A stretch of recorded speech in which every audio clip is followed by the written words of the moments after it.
Hi friends, thanks so much for visiting or returning to my channel. I'm the broker builder here on YouTube. I've been a real estate broker and contractor for well over 20 years now. And today we're going to talk spec home margins.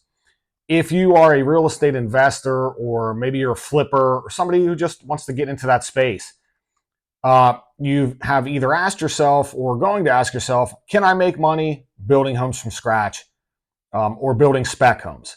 And the answer is yes, and you can make a nice profit at that if you do it correctly. Today I'm going to open up my books. I'm going to show you guys actual real numbers from a project that I finished in late 2023. I'm going to show you an AIA spreadsheet that my bank makes me complete when I submit a project for a loan. I'll talk about that a little bit, and then I'm going to show you how I transfer those numbers to a simpler spreadsheet that I've used for years. I really hope you guys enjoy it. And if you do, if you could, please hit that subscribe button and hit that like button. And if you do those two things and you leave a comment, I'm going to get you the AIA form. I'm going to tell you how you can get it to use on your own projects. And lastly, I'm going to show you exactly what I made on this project. Let's do it. All right, everyone. Here we have the AIA spreadsheet that my bank makes me fill out whenever I want to submit a project. Now, you'll have to probably watch this video a few times to kind of make more sense of this thing, but I'm going to hit the important parts for you. It's really not too complicated. The project's broken down into stages. So you'll see my first stage here is, starts with land prep and ends with when the slab is poured.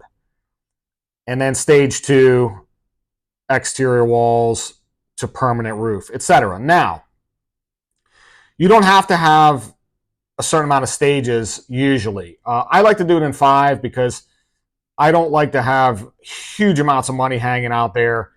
And some people do it in 3 stages. They just get 3 draws and call it a day. So your bank will probably work with you on what you want to do and what's going to work best for your project. Now, you'll see your scheduled values. None of this is really going to be filled out when you submit this. Nothing from net change, reallocation on over. You're going to have your scheduled values in here, and that's really an estimate of the project. So you have a percentage of the project when you have a number in here. And then when you estimate all of your stuff, which we're going to go through on my spreadsheet, you're going to have a total project cost. Now, these aren't the real numbers I was talking about at the beginning. This is just an example. I'm going to take you to the real numbers from the project in a second here. But in this example, you have a total project cost of $200,249.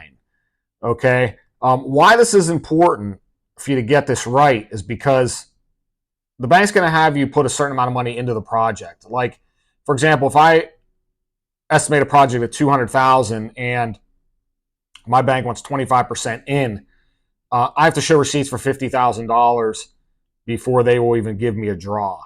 So you don't want to end up, underestimating a project to have less cash in, because at the end of the day, if you go over for 75 grand, you're going to have to cough up that money or find a way to, get more credit or whatever. So, this really is important when you submit it to the bank. So what I did, let me back up. Then when you submit this thing for draws, you're going to have, if there's any changes, those will be listed here. In other words, if you got something wrong here and you had to have a change, you have new scheduled values, and then the amount of work completed. And obviously you want to have this stuff 100% done whenever you submit this for like a draw at the end of stage 1, etc. So that's what an AIA essentially is. And then I do have a second page where, it summarizes your project, and as you go along, we'll change these numbers. But again, if you stick with me guys till the end, I'm going to figure out a way to get this thing to you so you can use it on your own projects. So let me move over to my spreadsheet, which I think you'll be able to really understand easily. Really, all I did was take this and move it over to something just a little bit simpler so that, especially when I was first getting started, I could just not get a headache every time I looked at it.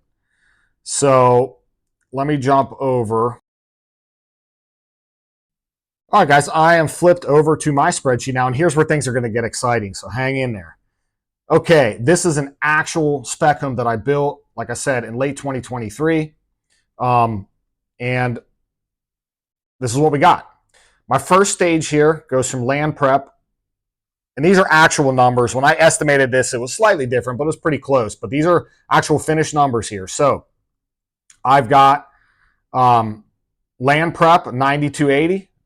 Now, I have some asterisks besides some numbers here. And the reason why I did that is because that's an area where I was able to save a little money, and I'll explain that as we go. I saved some money because, obviously, let's start with the land cost here at $17,500.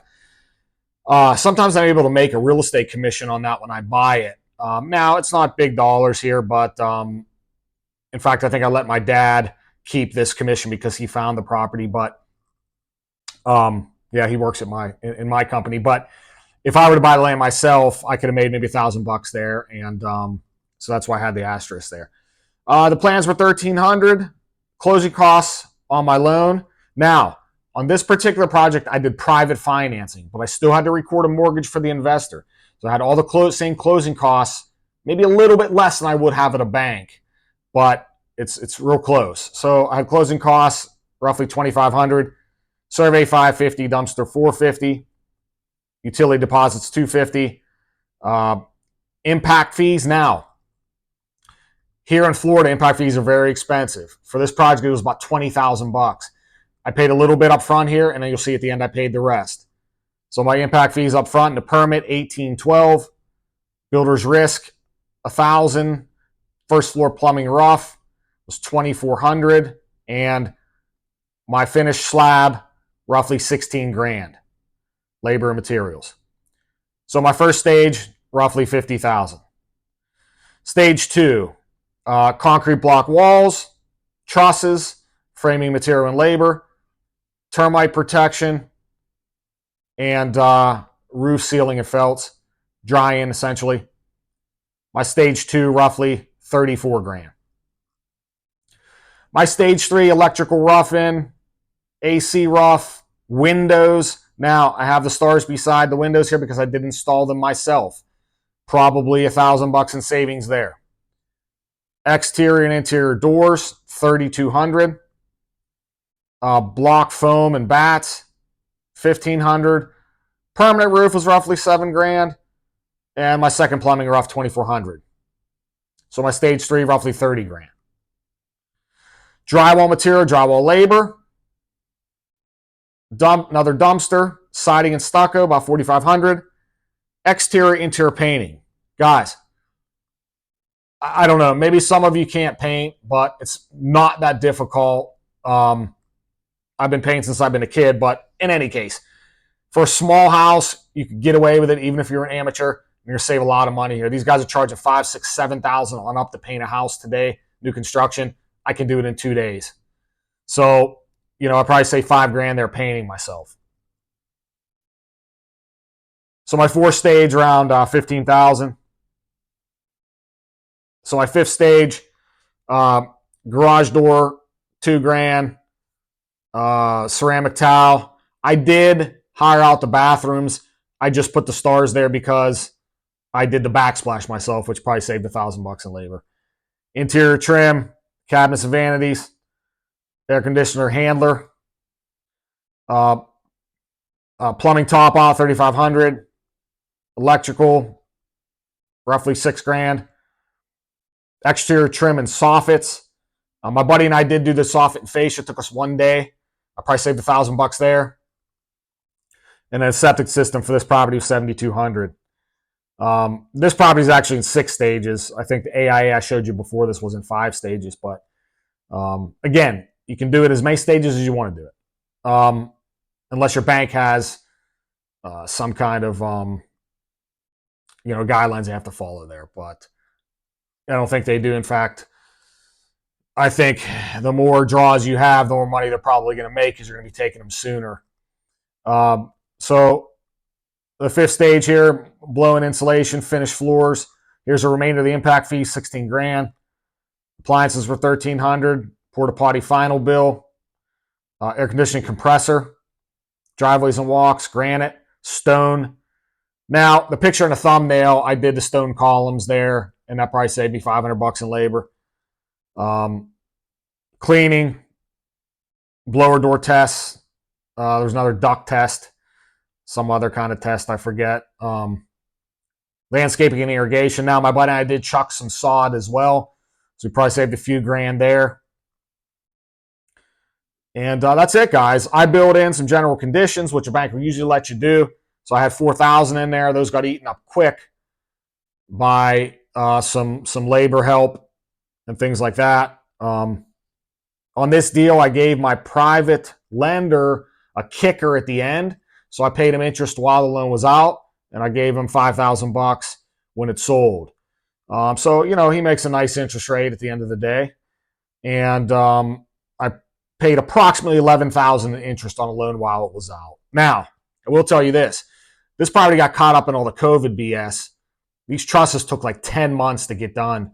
So this project, man, it just took it took double the time it should have taken. So, you know, that's a lot of interest there. But I guess on the other hand, with today's interest rates, probably pretty close to where you'd be. So anyways, that number fluctuates depending on market conditions and a project timeline. So the final cost of this build, $221. Now, you say, Mike, well, you did some work too. Well, of course. So if you want to add on, let's say $10,000 for labor that I did, probably really wasn't that much if you add it up, but $7,500, you know, so you'd be probably more along the lines of $230,000. Okay. I sold this property for $315,000, which made my profit $88,000, my gross profit $88,792. I don't know about you guys, but I like that number. And the next stage is going to be the expenses to sell it. Not too bad. Let's jump over to the HUD statement or the settlement statement. I'll show you what it cost me to sell, and then you'll be able to see the actual net profit on the project. All right, friends, here's the actual settlement statement from this property. This is what the copy I have from the title company. It's not super clear, but hope you can see it. I have a sale price of $315 here. I know I just told you that it was $310, and that's because I gave a seller credit, which you can see right here, of $5,000.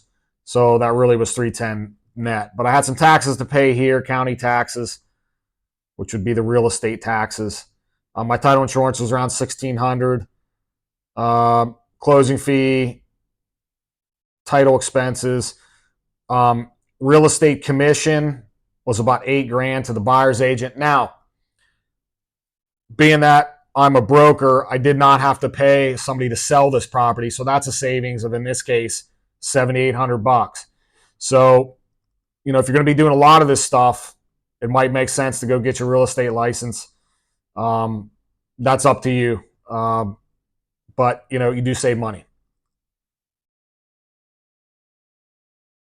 But that doesn't mean you're going to be good at selling it, even if you get your license. So I have quite a bit of experience, obviously, doing this. So I feel that I can sell this home better and negotiate better than really anybody can hire in the area. So that's why I do it. But in any case, here is the state doc stamps. I got to pay back my lender here. There's just a little bit of interest there. There's the $5,000 kicker that I gave to my private lender. Got some more lien searches here. All right, guys, if you add up all these numbers, I'm going to take some of those numbers out of there because I had them actually in the breakdown of the cost to build, like the $5,000 kicker and the seller credit. So really, I had $13,000 in closing costs. That's really just your title fees, Uncle Sam's fees, and the real estate commission in general. Okay, guys, so if you take the gross profit of $88,792, subtract the sale expenses of $13,000, you got a net profit before taxes $75,792. I was happy with that. Now, are you going to hit that kind of number on every build? Probably not. I'm just going to be honest with you guys. I hit the market at a really, really interesting and unique time here in Florida where, you know, the prices jumped 20% year over year. And so I really lucked out there. However, even if you move the 80 to 50 and you do a couple of years, even a side gig, that's not so bad. Anyways, I hope this was really valuable to you guys and gave you some real life numbers to look at, as opposed to some folks who are just selling a program or selling this or selling that, and they talk about what you can do and what you should do, but they've never done any of it, or it's just so unorthodox that the likelihood of you actually executing that deal is slim to zero. So hope you guys really enjoyed it. If you did, I really would appreciate it if you hit that subscribe button and that like button. And if you want to email me, it's Mike@mastercraftflorida.com. Again, Mike@mastercraftflorida.com. If you leave a comment and email me, I will go ahead and send you that AIA so that you can use it for your own projects. All right, guys, take care. We'll see you soon.